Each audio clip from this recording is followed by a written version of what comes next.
Teníamos siglos donde 3 huracanes no se perfilaban para irse uno detrás del otro, como los que acabamos de tener hace poco en el Golfo de México y que se fueron contra Estados Unidos. Los terremotos, el último que hubo en Chile, casi movió el equilibrio de la Tierra, que fue casi 8.9 grados. Entonces estamos viendo cosas tremendas en el mundo y la gente está confundidísima. Y es maravilloso recordar que nosotros somos la luz. Dice en Isaías 60, porque las tinieblas van a cubrir la tierra. Y mientras más tinieblas, más brilla la luz. Entonces, si ha habido algún tiempo en la historia donde la iglesia, nosotros podamos ofrecerle respuestas a la humanidad, es precisamente en estos tiempos. No se imaginan ustedes cuántos correos, estaciones de televisión, de radio, nos hablan preguntando, ¿verdad? Porque ya se cansaron de preguntarle a tu padrino Walter Mercado y a los gurús y a todos los sexólogos y a todas las personas que se han autonombrado disque profetas y hasta apóstoles, pero es el momento de la iglesia, es el momento de poder levantar este libro y encontrar aquí las verdades que vamos a comenzar a delinear a partir de esta mañana. Abran su Biblia en el capítulo 44 del libro de Isaías y vamos a tomar este pasaje como una base en lo que vamos a continuación a desarrollar.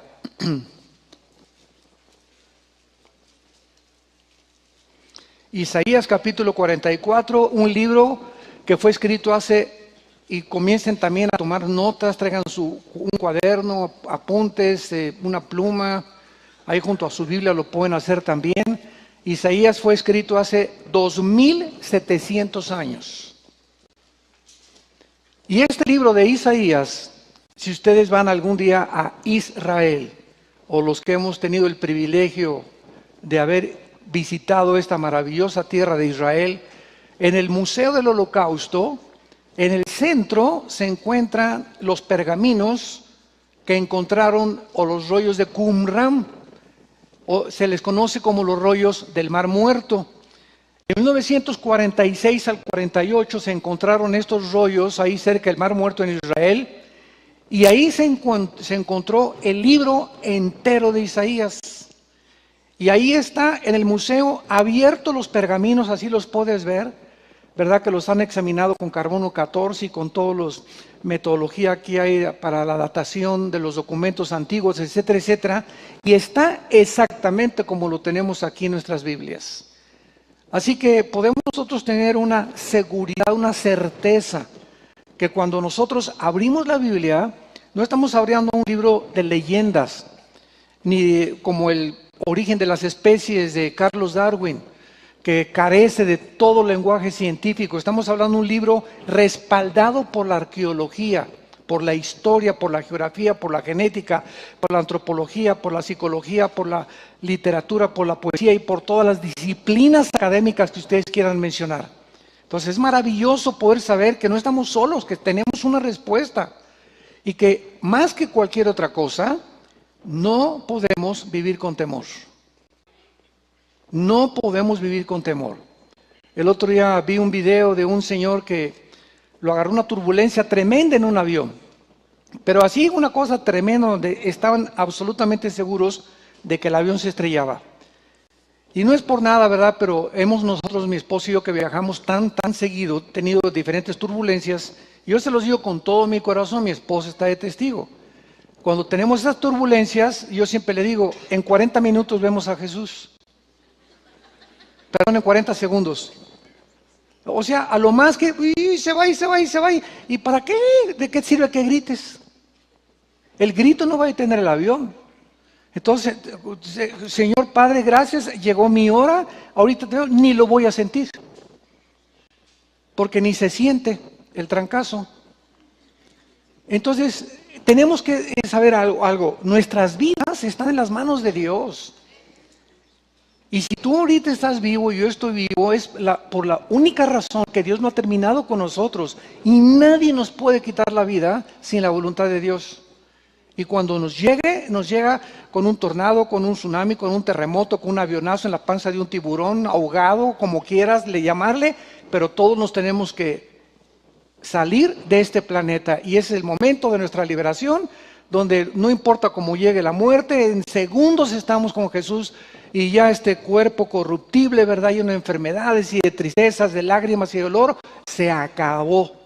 Es el tiempo en el que salimos de nuestra prisión corporal. Por eso dice Filipenses 1 el apóstol Pablo, el morir es ganancia para los cristianos. Dice Isaías 44 versículo 7, son palabras de desafío de Jehová, el Dios de la Biblia, y pregunta a Dios, ¿quién proclamará lo venidero? Lo declarará y lo pondrá en orden delante de mí, como hago yo desde que establecí el pueblo antiguo. Anúncienles lo que viene y lo que está por venir. No temáis, ni os amedrentéis. No te lo hice oír desde la antigüedad y te lo dije, luego ustedes son mis testigos. No hay Dios sino yo, no hay fuerte, no conozco ninguno. En otras palabras, para que alguien pueda predecir el futuro con la exactitud del 100%, solo Dios lo puede hacer. Ha habido personas como me acuerdo en los 60s, una famosa disque profetiza en Estados Unidos, Jean Dixon. 2 semanas antes de que asesinaran al presidente John Kennedy en la ciudad de Dallas, Texas, ella 2 semanas antes dijo que había sangre en un sueño que tuvo y le habló al periódico New York Times y escribió, ¿verdad? Veo y va a ser un gobernante el que van a matar. Y murió John Kennedy, entonces se hizo famosa por eso y la comenzaron a considerar como una profeta. Sin embargo, Jean Dixon, después de esta supuesta profecía que hizo, de las 80% de las demás que continuaron, ninguna se cumplió. Entonces, hay una ley en la Biblia, en el libro de Deuteronomio, que dice que si un profeta se atreve a decir algo y no se cumple el 100%, no el 99.9%, el 100% lo que él dice no es de Dios. Porque solo Dios puede, con un 100% de exactitud, predecir el futuro. Y él lo declara aquí y nos desafía. Dice, ¿quién puede poner el orden o quién puede decir la cronología de lo que va a pasar? Y venimos a la Biblia, por ejemplo, al libro de Daniel, que lo vamos a ver más adelante, y encontramos en el capítulo 1 que Daniel hace 2600 años ve cronológicamente el orden de todos los imperios mundiales que se iban a levantar antes de antes de que él pudiera morir, y escribe el orden perfecto hasta el tiempo de Cristo. Increíble. En la profecía de las 70 semanas en Daniel capítulo 9 se profetiza cronológicamente que desde que se diera la orden de restaurar Jerusalén, las murallas de Jerusalén, que la orden se dio en Nehemías capítulo 2, en el año 404 antes de Cristo, hasta que Cristo entrara a Jerusalén en el Domingo de Ramos, habría 483 años. Y son los 483 años matemáticamente calculados en la que se cumplió Daniel 9, 24 al 27. O sea, la primera venida de Cristo se predijo matemáticamente calculado. ¿Quién puede hacer esto? Solo Dios. Ahora, si después de tantas evidencias, como una vez un ateo me dice, es que deme usted una evidencia que Dios existe, y le contesté inmediatamente, la historia. La misma historia nos da evidencia de que las profecías bíblicas son reales y que ninguna de ellas se ha dejado de cumplir. Así que todos los eventos proféticos relacionados con los acontecimientos mundiales desde el siglo pasado, y vamos a comenzar desde 1914 del siglo pasado, son asombrosos a la luz de la Biblia.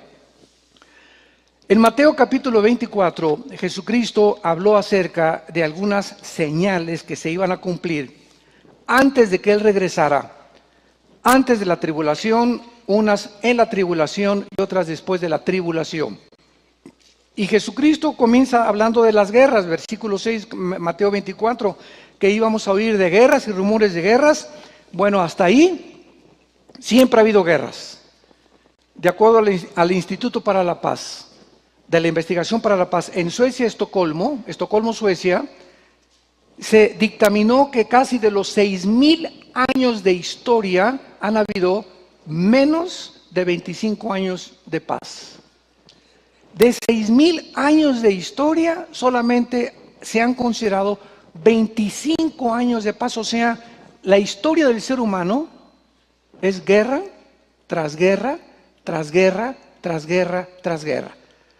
Entonces, cuando oímos guerras y rumores de guerras, pues siempre ha habido esto, ¿no? Pero cuando Jesús dice en el versículo 7, porque se levantará nación contra nación y reino contra reino, no fue hasta el siglo XX. Cuando en la Primera Guerra Mundial de 1914 se enfrentaron por primera vez en la historia Europa, algunas naciones que contribuyeron aquí de América, del Asia, del África, etcétera, etcétera, y la Segunda Guerra Mundial, ¿verdad? Que fue todavía con más muertes, más de 100 millones de muertos. Podemos darnos cuenta que esta profecía de la nación contra nación se inició en el siglo XX. Y vamos a ver después que Israel será la señal más grande de todas las que vamos a ver. Abran sus Biblias en Amós capítulo 9 y veamos que en el siglo pasado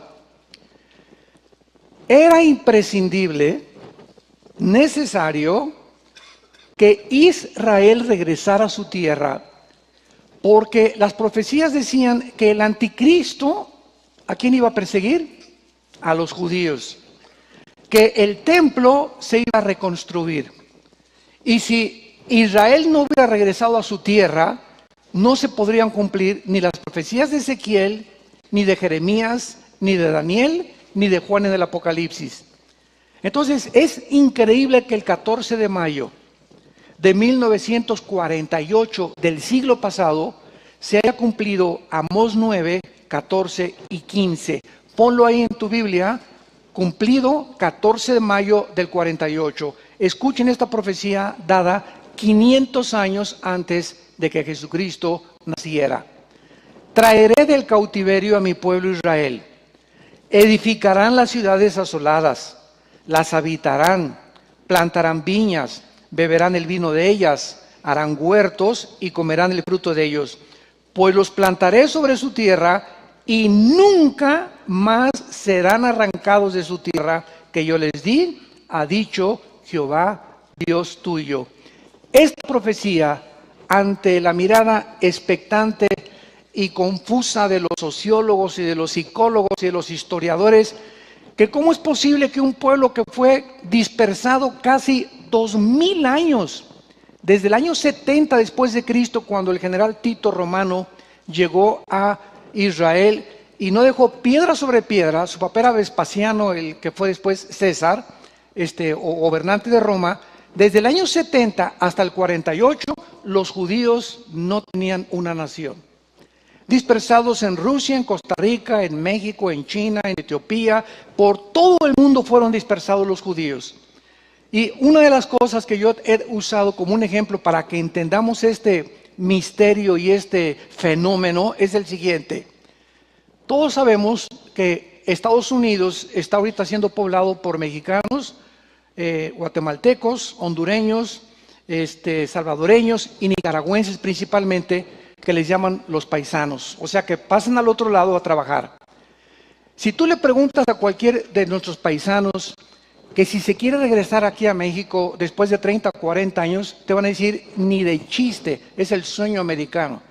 Ahorita, por cierto, está el pleito sobre DACA, que es el gobierno americano quiere a todos los que nacieron ahí en Estados Unidos y se graduaron en la universidad, regresarlos a México y echarles a perder toda su vida porque muchos ni español hablan.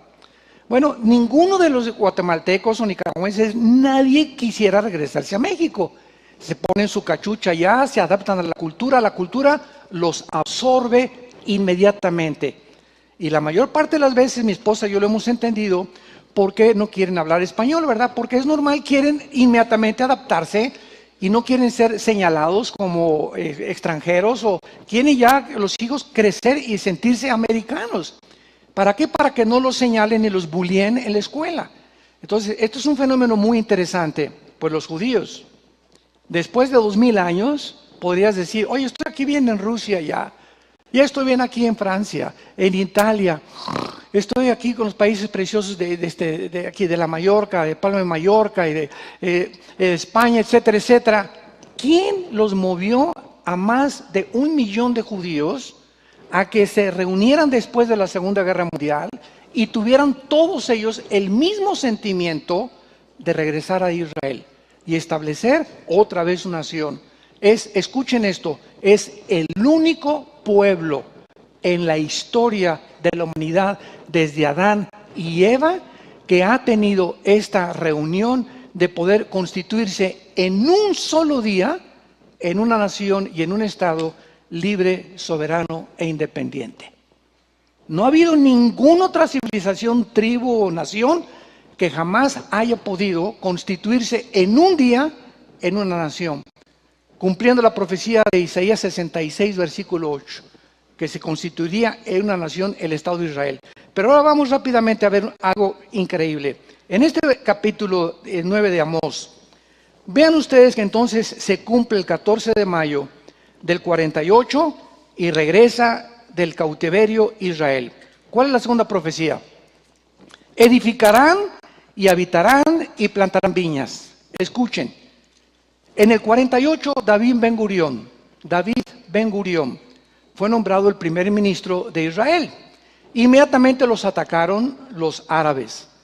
Pero cuando llegaron ellos a Israel en el 48, no había ni siquiera un guamúchil, un solo árbol plantado. Era un desierto la tierra de Israel, puro polvo, puro desierto. Y en 2 años, en 1950, en una de las obras de la ingeniería hidráulica más portentosa de la historia, los judíos en 2 años siembran 6 millones de olivos. 1 por cada judío que mataron los nazis en la Segunda Guerra Mundial. Y traeré a los judíos y habitarán y plantarán el vino de ellos, y se cumplió la profecía. Y la tercera profecía es el versículo 15, y la Biblia dice así, que desde que Israel regresó, ya son como hace 70 años, en el 48, a Israel, nadie los iba a volver a sacar de su tierra. Rodeados por más de 22 millones de naciones enemigas de ellos, 22 millones de personas, de árabes, que desde que llegaron no han podido soportar que sigan así. Y entonces vino la guerra de 1956 y la guerra maravillosa y milagrosa de junio de 1967, la guerra de los 6 días. Los que no hayan oído este milagro de esta guerra, quiero decirles lo siguiente. El 1 de junio de 1967, el presidente Nasser, en aquel tiempo de Egipto, junta a Siria, Jordania, a Líbano y a Egipto para un congreso, y les dice lo siguiente, el presidente Nasser de Egipto: extirpemos a los judíos, arrojémoslos al Mediterráneo. No tienen ninguna probabilidad de salir vivos. Y se juntaron, estamos hablando casi de 20 millones de árabes. Ahora vamos a ver la ley de las probabilidades en las matemáticas. Aquí ahorita somos como 800,000 personas más o menos en este auditorio.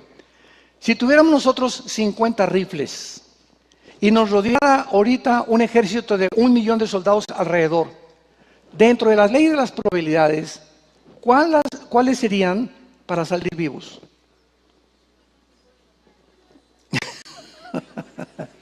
Yo les doy la respuesta: 10 a la 12ª potencia. Infinito. No habría ninguna posibilidad de escaparse. Son las mismas probabilidades que existieron en la guerra de los 6 días.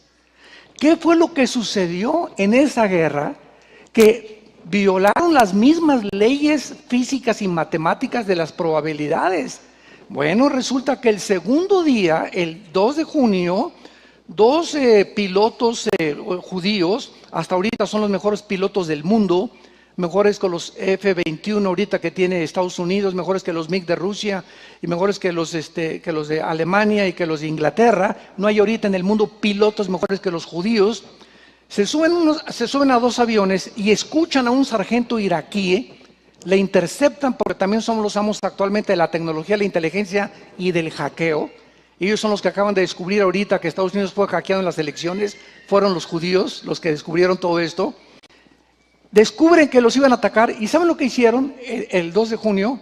Estos dos pilotos les hablan a otros 4 y se juntan 6 aviones F-16 judíos y se van sobre toda la aviación a las 4:30 de la mañana de Egipto, mientras estaban todos dormidos, y acaban con toda la aviación de los egipcios.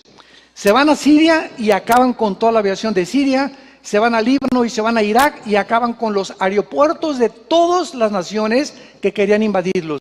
Una vez que ellos controlaron la tierra, tenían ya controlado el aire. Y al tener controlado el aire, mandaron a los tanques y el 6 de junio se encontraban ellos avanzando, ellos ya no siendo conquistados ni replegados, hasta la península del Sinaí, que es Egipto. Y entonces les hablaron de Nueva York, lo que era entonces la Liga de las Naciones, y les dijeron, ya párenle, ya no sigan adelante. Bueno, el 6 de junio habían reconquistado la ciudad de Jerusalén, habían reconquistado la Franja de Gaza, habían reconquistado lo que es ahora Jericó, y el valle del Golán, o las colinas del Golán, que están al norte del mar de Galilea. Y cuando las Naciones Unidas, la Liga de Naciones, les dicen que se detengan, los judíos, ¿por qué creen que ganaron el sexto día? Porque el séptimo tenían que descansar. Hasta eso, ¿no? Bueno, esto es interesante a la luz de la milicia, porque en 1990, fíjense ustedes nada más cómo es la Biblia, ¿no? En 1990, ¿cómo son las profecías bíblicas? Nunca más serán arrancados. En 1990 y 91 viene la guerra del Golfo Pérsico, donde Saddam Hussein dice que una deuda que una ciudad, ¿verdad?, Kuwait le tenía, invade Kuwait y lanza los tanques y violan a las niñas y a los niños y hace una masacre con Kuwait. Y el presidente Bush, el papá George Bush, que en aquel tiempo era el jefe de la administración de la Casa Blanca, organiza a 29 naciones una coalición y se van en 1990-91 a sacar a Hussein de Kuwait. Y lo sacan de Kuwait y el director y el general que organizó toda la logística de la guerra, se llamó la guerra del Golfo Pérsico, Operación Desierto, se llamó el general Schwarzkopf. Compre el libro Schwarzkopf. Bueno, este general, que fue el que triunfó, estudió en West Point y desde luego pues graduado con los más altos honores militares. El general Schwarzkopf escribe en sus memorias y dice lo siguiente: yo conozco y estudié las guerras las napoleónicas, impresionante estratega militar Napoleón Bonaparte. Alejandro el Magno ni se diga con sus falanges, increíble la forma como organizó sus soldados. Nadie lo pudo parar a Alejandro el Magno. En 11 años conquistó el sur de Europa, el norte de África, el Medio Oriente, llegó hasta Irak, a todo lo que es el Medio Oriente, etcétera, etcétera. Y también conozco las guerras de Carlomagno y conozco las guerras, todo, y dijo, y nunca he visto ninguna guerra que haya tenido el éxito y las probabilidades de vencer como la guerra de los 6 días. Ninguna guerra, dice, en la historia de las que he estudiado en la academia y en las que he participado físicamente, tiene las características de la guerra de los 6 días. ¿Por qué? Porque dice la Biblia, y nunca más serán arrancados.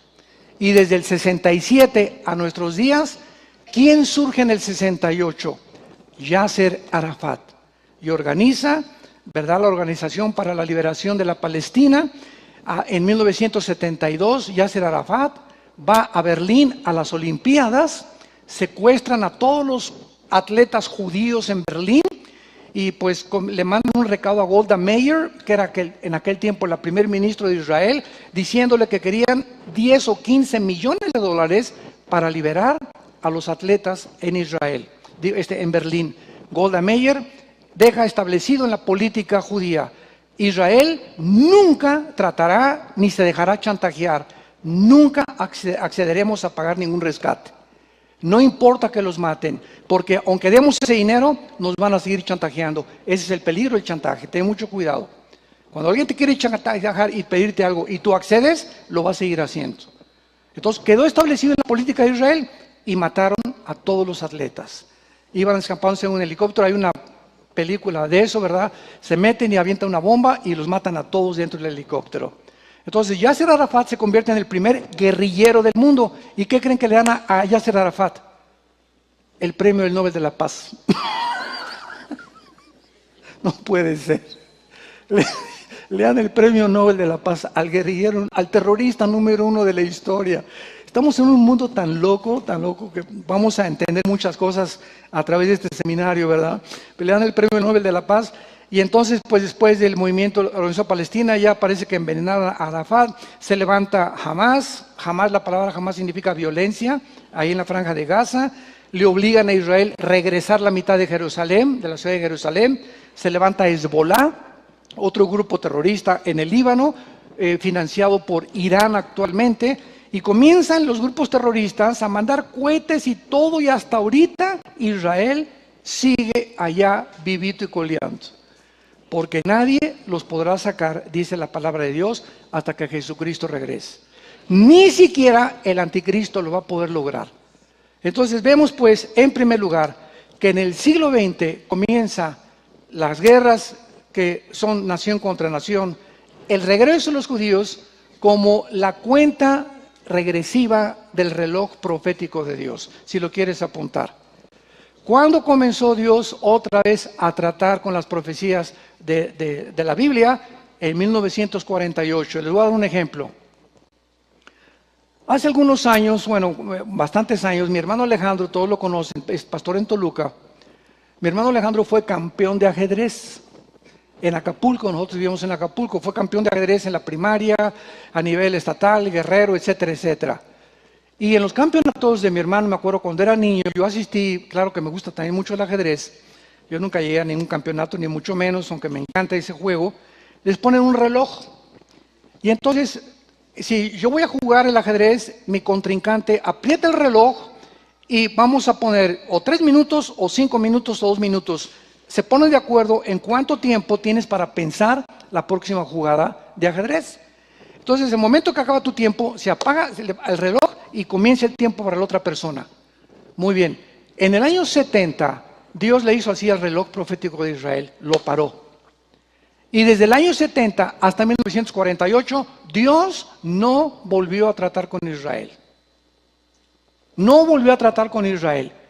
Pero en la soberanía de Dios y en los tiempos y sazones de Dios, en el 48 Dios hizo así.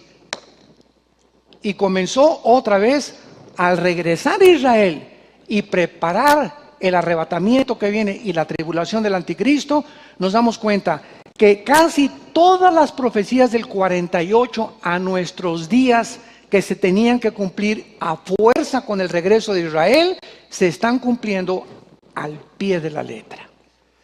Así que Israel es el centro, el termómetro de las profecías bíblicas. Por esta razón escogió Dios a Israel. No porque sean mejores ni mucho menos, simplemente para que se concentrara en los tiempos que vivimos la atención del mundo en esta nación, que es el milagro más grande de la historia. Muy bien, acaba la Segunda Guerra Mundial, gana Estados Unidos, Rusia e Inglaterra, la Segunda Guerra Mundial contra Japón, Italia y Alemania, los nazis que querían expandir el nazismo por toda Alemania. Antes de Hitler, los comunistas fracasaron también en Alemania y los nazis sacaron a los comunistas de Alemania. Acaba la Segunda Guerra Mundial y Estados Unidos, al ganar la Segunda Guerra Mundial, se constituye en el poder político con la supremacía política, militar y económica número 1 del mundo. Y se levanta Estados Unidos en el 45 como el país mejor vestido, con el de más dinero, donde todo mundo quería ir a Estados Unidos. Comienzan a imponer la política famosa de la democracia, comienzan a ver que el comunismo pues no funcionaba, ¿verdad? El nazismo no funcionó, vamos a la democracia, etcétera, etcétera. Pero en el 50, se levanta la Unión de Repúblicas Socialistas Soviéticas, lo que es actualmente la Rusia, compitiendo contra Estados Unidos por esta supremacía política. Y entonces en 1945, al mismo tiempo que se levanta Estados Unidos, se forma la Organización de las Naciones Unidas, la ONU, en 1945, con el propósito de imponer la paz en el mundo.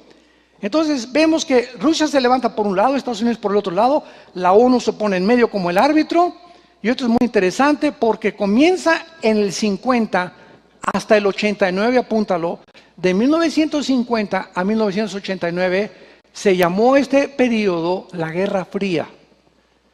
¿Por qué la fría? Porque no hubo balazos. Lo más cerca que estuvieron de un conflicto armado fue en el 62-63, cuando Nikita Khrushchev pone misiles en Cuba. Castro tenía ganas de destruir Estados Unidos. El presidente Kennedy amenaza a Nikita Khrushchev y le dice: o saca los misiles de Cuba o estalla una tercera guerra mundial. Y entonces se detiene la guerra y no hay nada hasta el 89, cuando el muro de Berlín es derribado. Rusia del 50 al 89 dividió Europa occidental y Europa oriental. Y entonces la misma Alemania la parte a la mitad de los comunistas. Y de un lado estaban los comunistas y del otro lado la Alemania libre.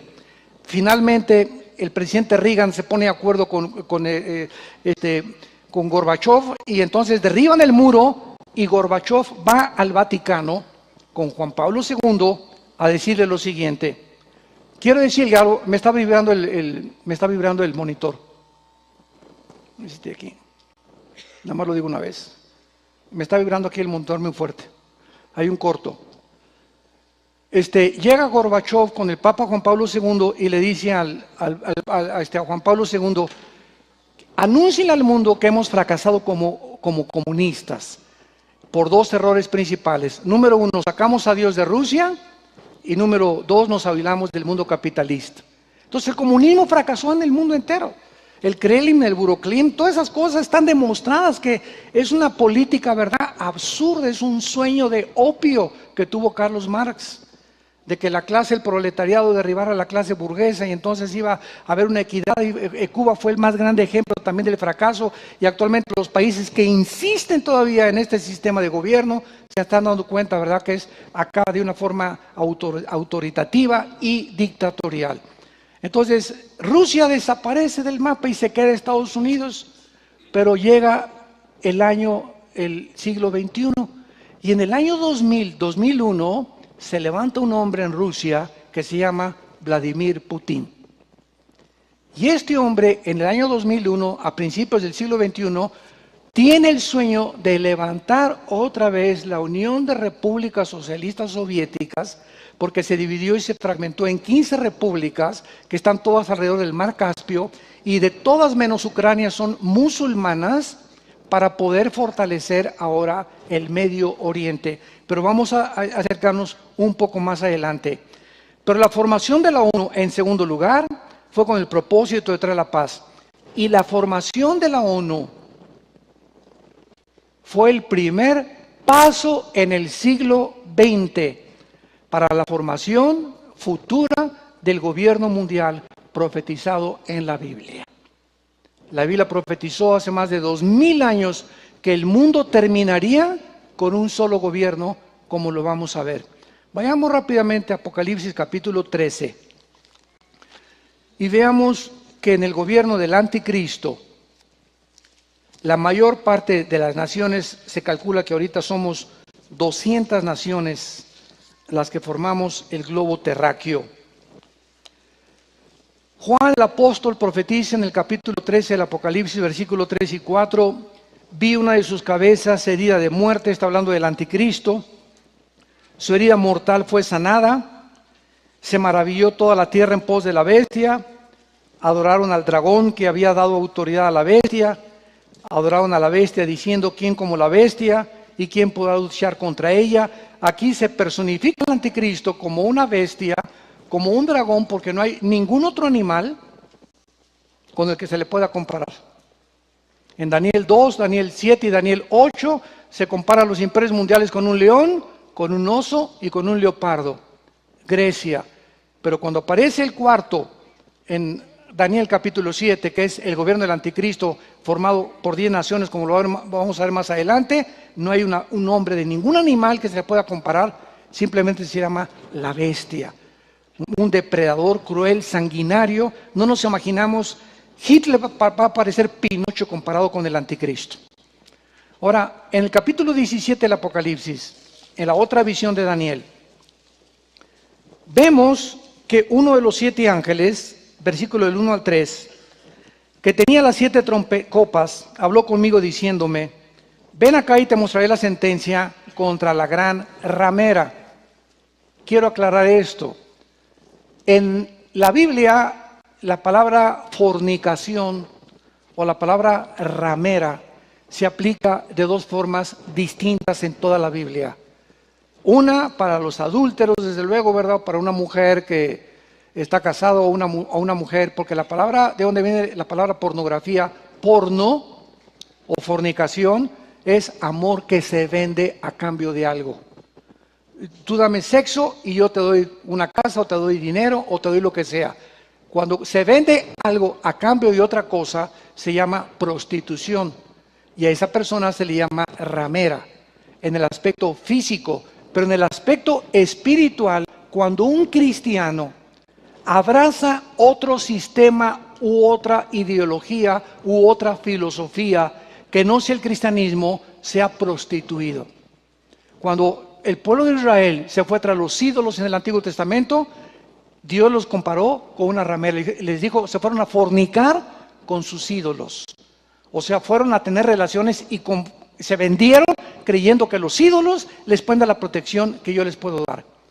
Entonces, cuando llegamos al Apocalipsis, encontramos a la madre de las rameras. O sea, a la jefa de jefas. O sea, de donde viene todo el origen, ¿verdad?, de la prostitución religiosa. Esto es muy importante. Y vamos a ver quién es esta ramera. Versículo 2. Con la cual, o sea, con esta ramera, han fornicado los reyes de la tierra. Aquí nos damos cuenta que es una metáfora, ¿verdad? No es algo literal. Los reyes de la tierra han fornicado con esta mujer y los moradores de la tierra se han embriagado con el vino de su fornicación. Y me llevó en el espíritu al desierto y vi una mujer, o sea, esta ramera, sentada sobre una bestia escarlata, llena de nombres de blasfemias, que tenía 7 cabezas y 10 cuernos. Me detengo aquí y lo voy a explicar, porque este seminario va a estar grueso. Yo se los garantizo, ¿verdad? Ya salgan de la lechita, ¿verdad? Y vamos a profundizar muchísimo en la palabra de Dios. Muy bien, aquí se ve a esta ramera, otra vez, montada sobre una bestia escarlata, y la bestia estaba llena de nombres blasfemos, y dice la Biblia aquí que esta bestia tenía, ¿qué cosa? 7 cabezas. Esto es muy importante, lo voy a aclarar ahorita. Bueno, el Espíritu Santo nos los va a decir, y 10 cuernos. La bestia es el anticristo. La ramera es un sistema religioso. Es el sistema donde todas las religiones, antes que venga Cristo, se van a unir. En otras palabras, se van a juntar los hindúes con los musulmanes, con los judíos, con la apostasía de la iglesia evangélica también, con el catolicismo romano, etcétera, etcétera, con los mormones, bla, bla, bla. Se van a juntar todos con el único propósito y con la bandera. Qué lindo se ve, ¿verdad? Oremos por la paz juntos. Suena bonito, ¿verdad? Juntémonos para orar por la paz juntos. Espérame, ¿tú eres budista, compadre? Sí. Entonces, ¿cómo puedes juntarte conmigo para orar si Buda era ateo? ¿Tú eres hindú? Sí. Oye, ¿cómo puedes juntarte conmigo? Porque ustedes tienen millones de dioses. ¿A cuál de los millones de dioses le van a orar? Oye, ¿tú eres musulmán? Sí. Bueno, ¿qué dijo Mahoma? Que Alá le reveló el Corán, etcétera, etcétera. Y Mahoma se acaba casando con una niña de 7, 8 años de edad. Digo, ¿quién es tu líder? O sea, ¿cómo puedo yo poner de acuerdo con sistemas completamente antagónicos al cristianismo y decir que todas las religiones son iguales, que porque todas llevan al cielo? Virgen de la Macarena. Esto es una de las mentiras más grandes que se han esgrimido dentro del mundo religioso. Y con la bandera de la paz, oremos para que haya la paz. Pero no hay ninguna religión, todas se contradicen unas a otras. Y en toda esta ensalada del chef de religiones que existen, uno es una cosa, uno otra cosa. Viene hace 2000 años un hombre llamado Jesucristo, no a traernos otra más de las cientos de religiones que hay. Manda a Dios a su Hijo al mundo para decirnos: yo soy la verdad, yo soy la vida, yo soy el camino. Todos los caminos que tú estás buscando por todos lados, ¿quién inventó el hinduismo, que es de las más antiguas, el mormonismo, el islam, el catolicismo romano? ¿Quién los inventó? Hombres como tú y como yo. Jesús dijo: el que del cielo viene es sobre todos. Entonces yo pongo la atención en esta persona que se llama Jesucristo, que lo respalda 66 libros de la Biblia, y que resucita a los 3 días, y que continúa durante 2000 años el cristianismo, demostrando que están encerradas las verdades y los tesoros más grandes de la sabiduría que un hombre pueda buscar o encontrar en las Sagradas Escrituras.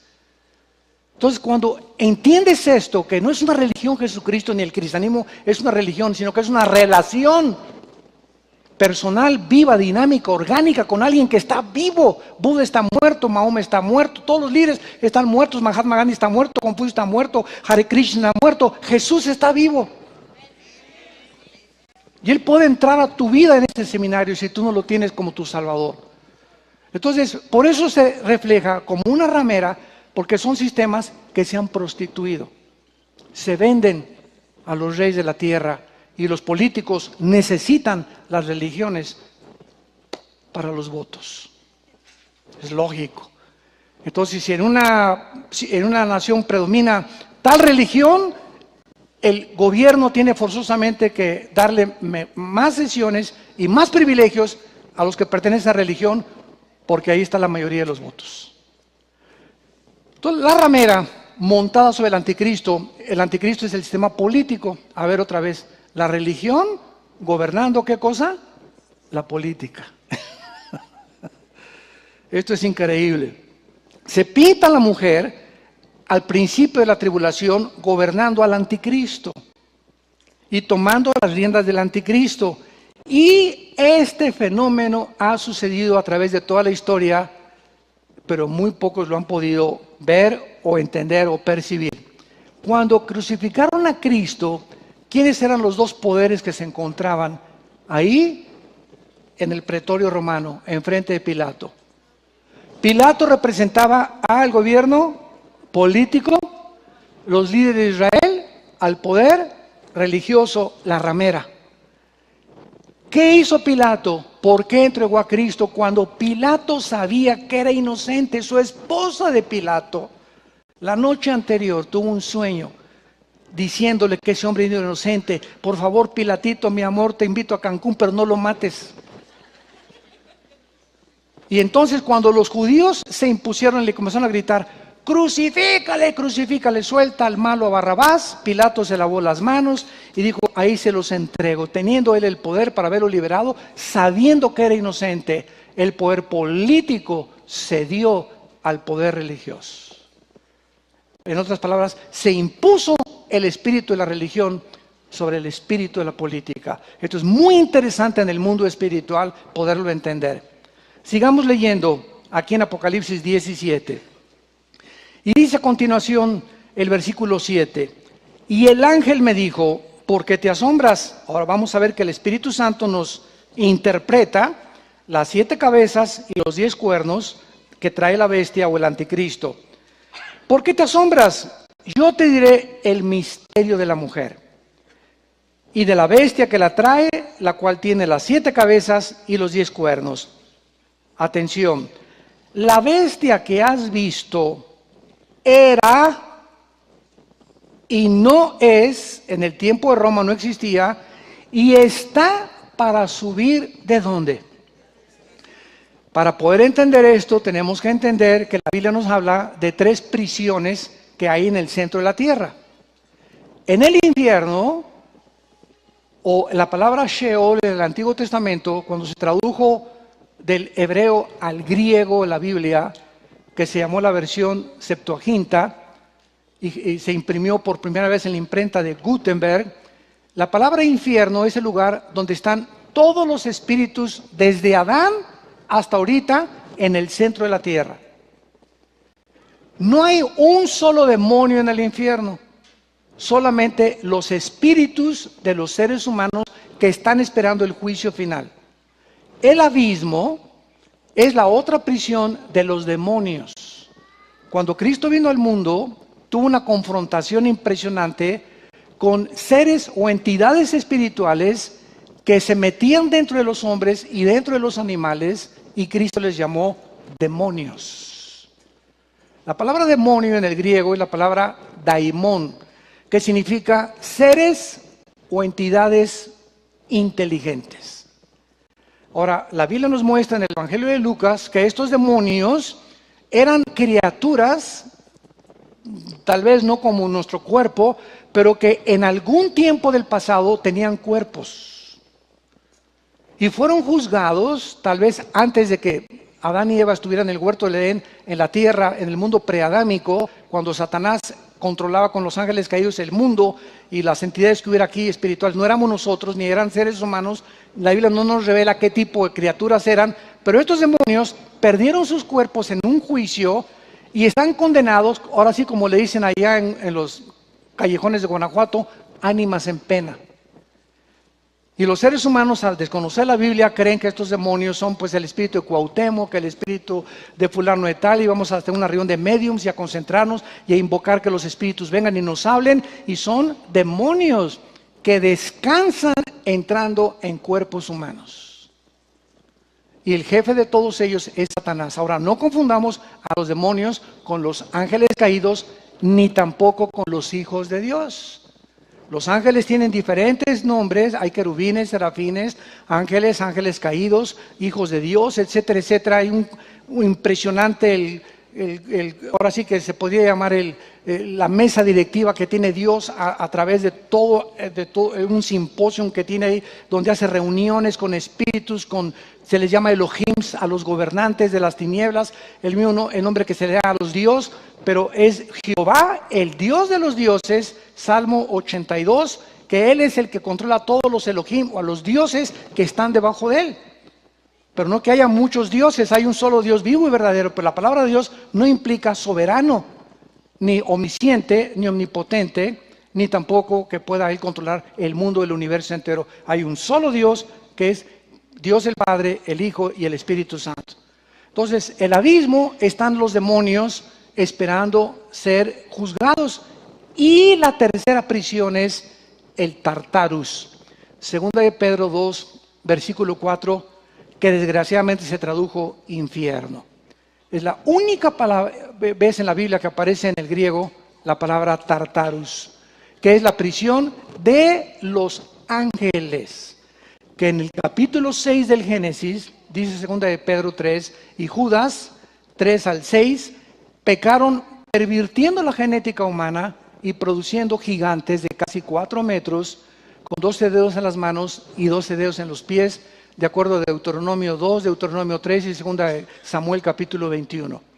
Entonces, estos ángeles se mezclaron con mujeres, nacieron gigantes, monstruos, y se encuentran en el Tartarus. Ahora vean lo que dice aquí. La bestia que has visto era y no es y está para subir del abismo. O sea, el anticristo, el espíritu del anticristo ya existía antes. Y posiblemente, ¿verdad?, habitó o en Alejandro el Magno, o en Nerón, o en algún tipo del pasado, ¿verdad?, que fue acérrimo enemigo del judaísmo. Pero como quiera que sea y donde quiera que haya poseído en el pasado, el espíritu del anticristo ya había existido. Era, en tiempos de cuando se escribió el Apocalipsis, dice era y no es, en tiempos de Roma, este espíritu estaba atado, ¿en dónde? ¿Perdón? en el abismo, léanlo bien, pues le traigan la Biblia. O sea, en tiempos de Juan, este espíritu que va a poseer al anticristo, ahorita se encuentra en el abismo. Vamos a ver esto que es muy interesante. Regresamos rápido a Apocalipsis 11. Y vean el versículo 7. Apocalipsis 11, versículo 7. Está hablando de los dos testigos cuando el anticristo los mata. Cuando hayan acabado su testimonio, la bestia que sube del abismo hará guerra contra ellos, los vencerá y los matará. Esta es la segunda vez en el Apocalipsis que se menciona que el espíritu del anticristo va a salir del abismo y va a entrar a poseer un ser humano. Lo vamos a ver después si va a ser un híbrido o un clon o el hijo de alguna prostituta, de alguna ramera física y literalmente, pero la Biblia nos muestra más adelante, ¿verdad?, el origen del anticristo. Y vean ustedes Apocalipsis 9. Y esto es muy interesante cuando juntamos las piezas de rompecabezas. Está hablando de los demonios que van a salir en la quinta trompeta, capítulo 9, y estos demonios salen del abismo. Versículo 2, capítulo 9, abrió el pozo del abismo y subió humo del pozo, etcétera, etcétera, salió como langostas, con forma de langostas. Versículo 11, y tienen por rey sobre ellos al ángel de ¿dónde? O sea, en la prisión de los demonios. A ver otra vez, el infierno de los espíritus humanos, el abismo de los demonios, el Tartarus de los ángeles caídos. Y aquí la Biblia nos revela que en el abismo hay un ángel, el uno solo, como jefe de toditititos, el pitirijas, el tuicas y el tuercas, que se encuentran ahí en el abismo, y este hombre o este ángel se le llama Abadón o Apolión, que en griego y en hebreo significa el destructor. Y este ángel, Abadón y el destructor, que se encuentra ahorita como jefe de la prisión de los demonios, es el que va a salir en Apocalipsis capítulo 7 para poseer al anticristo. Regresamos rápido para terminar este capítulo que es muy importante e interesante, al capítulo 17, la bestia que está para subir al abismo, versículo 8, e ir a perdición, y los moradores de la tierra cuyos nombres no están escritos desde la fundación del mundo y en el libro de la vida, se asombrarán viendo la bestia que no es. Muy bien. Esto, versículo 9, aquí está la explicación para la mente que tenga sabiduría. Las 7 cabezas que tenía la bestia, ¿se acuerdan? El anticristo, son 7 montes sobre los cuales se sienta la mujer, pero al mismo tiempo que son 7 montes, son 7 gobernantes. 5 de ellos han caído. A ver, en tiempos de Juan, ¿cuáles son estos 5 imperios que cayeron antes del Imperio Romano? Apúntalo. Asirios, egipcios, babilonios, los medos y los persas y los griegos. Son los 5 imperios que en toda la Biblia se han levantado desde el Génesis como enemigos de Israel. Dice la Biblia, uno es, o sea, en tiempos de Juan, ¿quién es el sexto? ¿Me van siguiendo con mucho cuidado? Roma. Fue el 4º imperio romano en la visión de Daniel capítulo 2 del estatua de Nabucodonosor. Roma, aquí es el sexto porque Daniel vio desde el imperio babilónico hacia adelante y Juan ve desde el principio hasta el final. Daniel no vio a Siria y Egipto como imperios, lo vio desde el Babilonio porque ahí estuvo cautivo hasta que Cristo regrese. Entonces el sexto, uno es, en ese tiempo que Juan escribió esto, era Roma, el imperio que estaba gobernando el mundo. Vamos con orden. El otro aún no ha venido. Escuchen esto, desde el año 2000 hacia atrás no ha vuelto a surgir después de Roma ningún otro imperio. Los otomanos, que fueron vencidos en 1923 por los ingleses y estuvieron como 400 años tratando de gobernar o apoderarse del mundo, no lo pudieron lograr. Pero este que aún no ha venido, es posible que sean los 10 cuernos que vamos a ver, o una confederación de 5 naciones de Europa y 5 del Medio Oriente que se van a unir, lo vamos a ver más adelante, para que formen el gobierno del anticristo. Uno es, y cuando venga es necesario que dure breve tiempo. La bestia que era y no es el octavo. El octavo es el anticristo. ¿Saben por qué el octavo? O sea, nada más Dios reconoce en la Biblia 5 imperios, desde Adán y Eva hasta nuestros días. Y el octavo es el anticristo, que es el que culmina. ¿Por qué? Porque en la Biblia hay lo que se llama la gematría. Apúntalo, que es la interpretación de las letras hebreas con números. Cuando los romanos conquistaron a los griegos, mantuvieron el poder político los romanos, pero absorbieron la cultura helénica. O sea, toda la cultura y las artes de los griegos, los romanos la absorbieron. Y cuando comenzaron los griegos a tratar de hacer el lenguaje con los números, vemos ahora que el lenguaje de los griegos, por ejemplo, la B es el 5, ¿verdad? La X, el 10, 2X, el número 20, 3X, 30, el 5, 2 palitos, el 7, la X, el 5 y 2 palitos, el 17. Y así vemos que en el griego, los números griegos que se siguen usando tienen un símbolo, pero en el hebreo, la palabra hebrea y la letra hebrea tiene un símbolo también escondido.